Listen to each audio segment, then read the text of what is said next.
নমস্কার বন্ধুরা, আশা করি চাঁদনী মায়ের আশীর্বাদে, আনন্দময়ী মায়ের আশীর্বাদে আপনারা সবাই খুব আনন্দে আছেন, আনন্দে থাকবেন।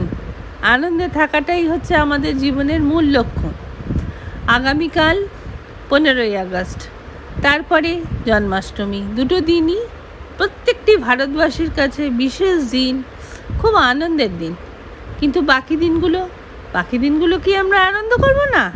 নিশ্চয়ই করব। অনেক সময় অনেকে বলেন আমার কাছে টাকা নেই, তাতে কি হয়েছে? মায়ের নাম জপ করুন, দেখবেন খুব আনন্দ পাবেন। মনটা যেন মনে হবে আনন্দের ঘট কেউ বসিয়ে তুলে গেছে। করেই দেখুন না, বিশ্বাসে মিলাই বস্তু, তর্কে বহু দূর। করেই দেখুন। জয় মা চাঁদনী মা, জয় বাবা শিব বাবা। সবাই খুব ভালো থাকবেন, আনন্দে থাকবেন। দেখা হবে আবার পরের ভিডিও।